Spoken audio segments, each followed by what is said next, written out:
Hi friends, ಬನ್ನಿ ಇವತ್ತು ಒಂದು ಅವರೆಕಾಳಲ್ಲಿ ಸ್ನ್ಯಾಕ್ಸ್ ಮಾಡಿ ತೋರಿಸ್ತೀನಿ. ನೋಡಿ, ಈ ಥರ ಇರುತ್ತೆ ಅವರೆಬೇಳೆ. ಇದನ್ನು ನೈಟು ಕಾಳನ್ನ ನೆನೆ ಹಾಕ್ಬಿಡೋದು, ಅವರೆಕಾಳನ್ನ. ಹಸಿ ಅವರೆಕಾಳು, ಈಗ ಹಸಿ ಅವರೆಕಾಳು ಕಾಲ ಅಲ್ವರ, ಹಂಗಾಗಿ ಇದನ್ನು ನೈಟ್ ನೆನೆ ಹಾಕ್ಬಿಟ್ಟು ಬೆಳಿಗ್ಗೆ ಹೊತ್ತು ಅದು ಚಿದಕಿಸ್ಬಿಟ್ಟು ಬರಬಟ್ಟೆ ಮೇಲೆ ಹಾಕ್ಬಿಟ್ಟು ತ್ಯಾವಾಂಶ ಎಲ್ಲ ತೆಗೆದುಬಿಡ್ಬೇಕು.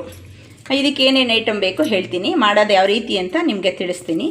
ಇದು ಕರಿಬೇವು, ಬೆಳ್ಳುಳ್ಳಿ, ಅವಲಕ್ಕಿ, ಗರಂ ಮಸಾಲ, ಖಾರದ ಪುಡಿ, ಉಪ್ಪು ಮತ್ತು ಹುರ್ಗಡ್ಲೆ, ಕಡಲೆ ಬೀಜ. ಎಣ್ಣೆ ಕಾದಿದೆ. ಇವಾಗ ಯಾವ ರೀತಿ ಕರಿಯೋದು ಇದನ್ನು ತೋರಿಸ್ತೀನಿ ನಿಮ್ಗೆ. ಕಾದ್ಮೇಲೆ ಈ ರೀತಿ ಹಾಕಬೇಕು. ಈಗ ಅವಲಕ್ಕಿ ಕರಿಯೋಣ ಬನ್ನಿ.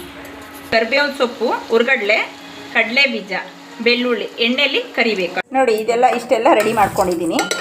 ಇವಾಗ ನಾನು ರುಚಿಗೆ ತಕ್ಕಷ್ಟು ಉಪ್ಪು ಹಾಕೊಳ್ಳೋಣ.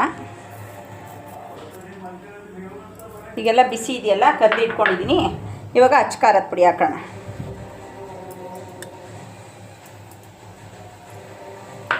ಗರಂ ಮಸಾಲ ಹಾಕೋಣ. ಇದೆಲ್ಲ ಮಿಕ್ಸ್ ಮಾಡೋಣ. ಇವಾಗ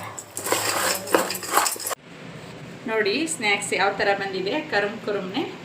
ಈ ಥರ ಮಾಡಿ ಮನೇಲಿ ಈ ವಿಡಿಯೋ ನೋಡಿ ಮಾಡ್ಕೊಳ್ಳಿ. ತುಂಬ ಟೇಸ್ಟಿಯಾಗಿರುತ್ತೆ. ಎಲ್ಲ ಲೈಕ್ ಮಾಡ್ತಾರೆ, ದೊಡ್ಡವ್ರಿಂದ ಚಿಕ್ಕವ್ರವರೆಗೂ ಲೈಕ್ ಮಾಡ್ತಾರೆ. ಇದನ್ನು ಮನೆಯಲ್ಲೇ ಮಾಡಿದ್ರೆ ಆರೋಗ್ಯಕ್ಕೆ ಉತ್ತಮ.